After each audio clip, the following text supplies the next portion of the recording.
Hello friend, मैं Brajesh Kumar official YouTube channel GOVT jobs for you में आज का वीडियो लाइब्रेरी साइंस सहित विभिन्न पद से संबंधित हैं।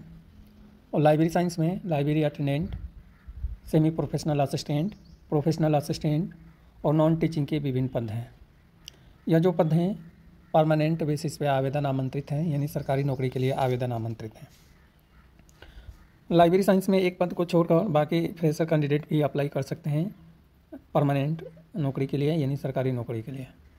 आपके ऊपर हैं, यदि आप एलिजिबिलिटी है आपके अंदर, जो क्वालिफ़िकेशन मांगा हुआ है ज़्यादा क्वालिफ़िकेशन नहीं है, यदि आपके पास एमलिब है तो आप एलिजिबल हैं, अप्लाई कर सकते हैं।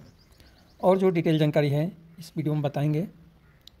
सबसे पहले हम बात करें कि एप्लीकेशन फॉर्म रिसिप्ट होने की अंतिम तिथि, यानी ऑनलाइन एप्लीकेशन फॉर्म रिसिप्ट होने की अंतिम तिथि जो है 21 सितंबर 2025 तक है।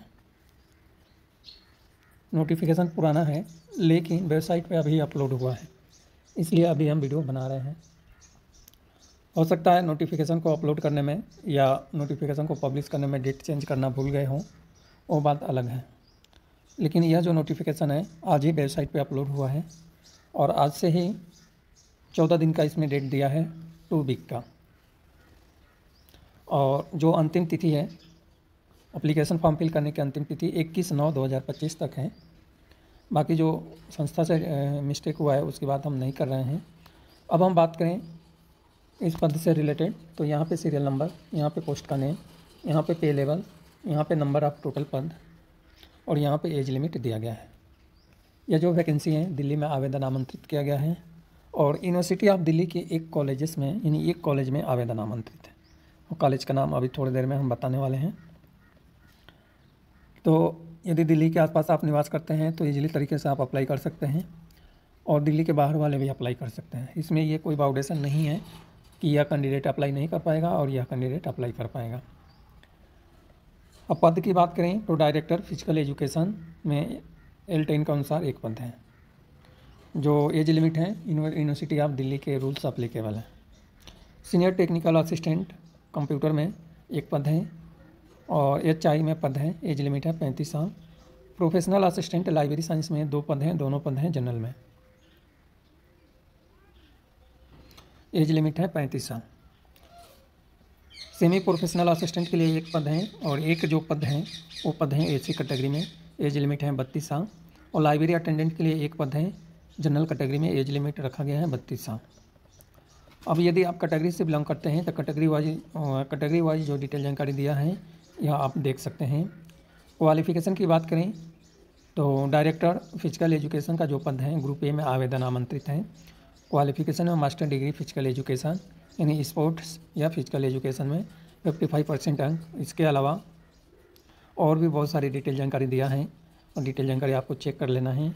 नेट क्वालिफाई होनी चाहिए या PhD डिग्री होनी चाहिए इस पद से रिलेटेड। अगला जो पद की बात करें और बहुत सारे फिटनेस भी दिया हुआ है, तो यह सब फिटनेस आपको देख लेना है। सीनियर टेक्निकल असिस्टेंट कंप्यूटर में जो पद है इसके लिए ग्रुप B में आवेदन आमंत्रित हैं। क्वालिफ़िकेशन की बात करें तो मास्टर डिग्री 2 ईयर का एक्सपीरियंस संबंधित फील्ड में होना चाहिए या आपके पास फर्स्ट डिवीज़न बैचलर डिग्री है और 5 साल का एक्सपीरियंस है। एक्सपीरियंस लेबोरेटरी मेंटेनेंस से रिलेटेड होना चाहिए तो आप अप्लाई कर सकते हैं। स्कूल लेवल का एक्सपीरियंस है तो भी चल जाएगा। हम लाइब्रेरी साइंस में जो पद है उसकी बात करें तो लाइब्रेरी साइंस में ग्रुप B में प्रोफेशनल असिस्टेंट के लिए आवेदन आमंत्रित हैं। एज लिमिट है 35 साल। Qualification master degree library information science में होना चाहिए और साथ में 2 ईयर का एक्सपीरियंस। स्कूल लेवल का एक्सपीरियंस है तो भी अप्लाई कर सकते हैं। यदि ये क्वालिफ़िकेशन नहीं है तो बैचलर डिग्री लाइब्रेरी साइंस में है, यानी बिलीव हैं, और 3 ईयर का एक्सपीरियंस है, स्कूल लेवल का एक्सपीरियंस है तो भी अप्लाई कर सकते हैं, तो आप अप्लाई कर सकते हैं। दोनों क्वालिफ़िकेशन के साथ में नॉलेज ऑफ कंप्यूटर एप्लीकेशन दिया हुआ है। सेमी प्रोफेशनल असिस्टेंट के लिए एज लिमिट है 32 साल ग्रुप B में और पे लेवल 5 का अनुसार सैलरी मिलेगा। क्वालिफ़िकेशन में master degree library information science मांगा हुआ है। यदि आपके पास मास्टर डिग्री लाइब्रेरी साइंस में नहीं है तो भी आप अप्लाई कर सकते हैं, लेकिन उसके लिए एक्सपीरियंस की रिक्वायर है। तो यदि आपके पास एमलिब है 55% अंक, इसमें परसेंटेज नहीं दिया है, फिर भी 55% रहता है, लेकिन परसेंटेज नहीं दिया है। यदि आपके पास मास्टर डिग्री लाइब्रेरी साइंस में नहीं है तो बैचलर डिग्री यानी बीलिब है और 2 ईयर का एक्सपीरियंस है तो अप्लाई करेंगे, या मास्टर डिग्री है तो अप्लाई करेंगे। स्कूल लेवल का एक्सपीरियंस है तो भी अप्लाई कर सकते हैं। लाइब्रेरी अटेंडेंट के लिए जो ग्रुप सी में आवेदन आमंत्रित हैं, एज लिमिट है 32 साल, क्वालिफिकेशन में 12वीं स्टैंडर्ड पास आउट होने चाहिए और साथ में सर्टिफिकेट लाइब्रेरी साइंस में होने चाहिए। इस पद के लिए कैंडिडेट के पास लिखा है कंप्यूटर एप्लीकेशन का ज्ञान यानी ऐसा होना चाहिए, इस बात को भी ध्यान रखना है। अब जनरल इंस्ट्रक्शन की बात करें तो जो जनरल इंस्ट्रक्शन है ग्रुप ए, ग्रुप बी और ग्रुप सी पद के लिए, वो यूनिवर्सिटी ऑफ दिल्ली का जो रूल्स हैं वो अप्लीकेबल हैं, वो रूल्स आपको देख लेना है।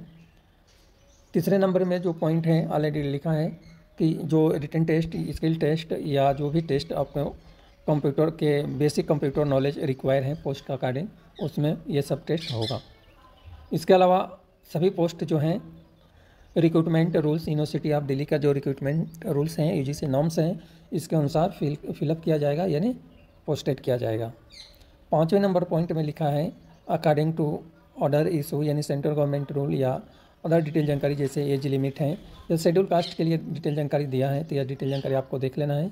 6 नंबर में भी एज लिमिट से रिलेटेड, और 5 नंबर में जो है जैसे SC/ST कैंडिडेट और बैकवर्ड क्लास या मतलब रिटायरमेंट कैंडिडेट का भी इसमें डिटेल जानकारी दी गई है। एक सर्विसमैन या अदर कोई सेंट्रल गवर्नमेंट का स्पेसिफिक कैंडिडेट हो उसकी बात अलग है।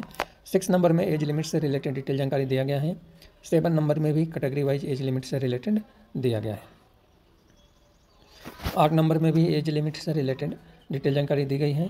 9 नंबर में 2 अपर एज लिमिट जो है डिटेल जानकारी जो है अप्लीकेशन फॉर्म फिल करने की जो अंतिम तिथि है उस तिथि तक आपको काउंट करना है। जितना एज लिमिट दिया है उससे ज़्यादा होता है तो आप एलिजिबल नहीं माने जाएंगे। 10वें नंबर में दिया है कैंडिडेट के लिए कि minimum qualification educational qualification experience closing date तक पूर्ण होना चाहिए। यदि अपूर्ण है तो आपको फॉर्म फिल नहीं करना है। अब हम बात करें एप्लीकेशन शुल्क तो जनरल कैटेगरी में 1000 है, OBC EWS कैटेगरी फीमेल के लिए 800 रुपये, SC/ST PWD के लिए 600 रुपये एप्लीकेशन शुल्क है। तो एप्लीकेशन शुल्क ज़्यादा है, मेरे हिसाब से ज़्यादा है। आप देख सकते हैं यदि आपके पास ऐसा है, आप एलिजिबल हैं, सब चीज़ सही है और पेपर जो है पेपर यूनिवर्सिटी ऑफ दिल्ली के रूल्स के हिसाब से जनरल पेपर जो दिल्ली में 36 लाइब्रेरियन का जो सिलेबस है वही सिलेबस इसमें भी अप्लाई होगा। आपको मैं पहले ही बता देता हूँ कि सेम सिलेबस अप्लाई होगा, वही सिलेबस, उस सिलेबस को आपको देख लेना है, वीडियो हमने बना दिया है पहले ही, और वही सिलेबस रहेगा। यदि आप क्वालिफाई हो सकते हैं तो ही अप्लाई करें, क्योंकि यहाँ पे जो है ना यूनिवर्सिटी ऑफ दिल्ली के जितने भी कॉलेज में वैकेंसी लगती है ना, यदि यूनिवर्सिटी ऑफ दिल्ली का प्रोफेसर चाहेगा तो ही यहाँ पे वैकेंसी में आपको अपॉइंटमेंट मिल सकता है, क्योंकि यहाँ पे बहुत ज़्यादा पॉलिटिक्स है और जहाँ पॉलिटिक्स रहती है वहाँ पे दिक्कत रहता है। फिर भी यदि आप फैमिली बैकग्राउंड सही है पैसे के मामले में तो आप अप्लाई कर सकते हैं। अदरवाइज़ मैं तो यही कहूँगा, जो मुझे सिचुएशन दिख रहा है वो मैं आपको बता रहा हूँ। SC/ST कैंडिडेट जो SC/ST OBC EWS कैंडिडेट के लिए जो है सर्टिफिकेट जो इशू होती है गवर्नमेंट के थ्रू, यानी जो भी रिजर्वेशन सर्टिफिकेट यानी कास्ट सर्टिफिकेट हैं वो आपको लगाना पड़ेगा। 13वें नंबर में और भी डिटेल जानकारी दिया हुआ है एलिजिबिलिटी क्राइटेरिया से रिलेटेड, जो कि आपको देख लेना है। मतलब आप एलिजिबल है तो ही अप्लाई करें, अदरवाइज आपका एप्लीकेशन फॉर्म रिजेक्ट कर दिया जाएगा और आपके एप्लीकेशन शुल्क भी है जो है वो रिफंड नहीं होगा। तो इस बात को आपको विशेष ध्यान रखना है, क्योंकि मैं नहीं चाहता कि आपका पैसा व्यर्थ जाए, इसलिए सोच समझ कर ही अप्लाई करना है। अब यहाँ पे 15वें नंबर में है कैंडिडेट के लिए गवर्नमेंट या प्राइवेट सेक्टर अंडरटेकिंग, यदि आप कहीं काम कर रहे हैं तो प्रॉपर चैनल के थ्रू एप्लीकेशन फॉर्म सेंड करना है। 16 नंबर में जो दिया है नंबर ऑफ वैकेंसी, जैसे जनरल या अदर कैटेगरी रिजर्व कैटेगरी में पदों की संख्या यही रहता है, इसमें बढ़ाई घटाई जा सकती है, वो आप देख सकते हैं, या विदाउट किसी रीजन का एडवर्टाइजमेंट कैंसिल किया जा सकता है। 18 नंबर में जो दिया है यदि आप गलत इन्फॉर्मेशन एप्लीकेशन फॉर्म में प्रोवाइड करते हैं और फ्यूचर में नौकरी लगने के बाद या कभी भी पता चलता है तो आपके विरुद्ध कार्रवाई की जाएगी, यानी पनिशमेंट है। तो यह डिटेल जानकारी है, और भी नीचे डिटेल जानकारी दिया गया है, पॉइंट टू पॉइंट बताएंगे, अभी थोड़ा सा और 1-2 मिनट और लगेगा बताने में। तो यदि इंटरव्यू रिटन टेस्ट के लिए आप जाते हैं तो कोई TADA दे नहीं है, इसके अलावा अपडेट इन्फॉर्मेशन के लिए आपको बार बार वेबसाइट पे विजिट करना पड़ेगा कि वेबसाइट पे कब कब अपडेट किया जा रहा है। 23वें नंबर में सेपरेट एप्लीकेशन फॉर्म। यदि आप एक से ज़्यादा पद के लिए अप्लाई करना चाहते हैं तो सेपरेट एप्लीकेशन शुल्क पे करके एक ही पद के साथ में और भी भर सकते हैं, यह आपके ऊपर दिया है। और नीचे जो रूल्स हैं वो रूल्स से डिटेल जानकारी दी गई है। तो एप्लीकेशन फॉर्म फिल करने से पहले मैं तो ये कहूँगा कि अब टोटल जानकारी आपको चेक कर लेना है। अब एप्लीकेशन फॉर्म फिल करने के लिए किस लिंक पे आप जाएंगे और फिल करेंगे, इसके लिए मैं URL बता देता हूँ। http://dcac.du.ac.in पर जाएंगे आप, वहाँ से ऑनलाइन एप्लीकेशन फॉर्म फिल करने का लिंक आपको मिल जाएगा। या जो वैकेंसी हैं Delhi college of art and commerce में आवेदन आमंत्रित हैं। इन्हें Delhi college of art and commerce में आवेदन आमंत्रित हैं और यहाँ पे आप इजीली तरीके से अप्लाई कर सकते हैं।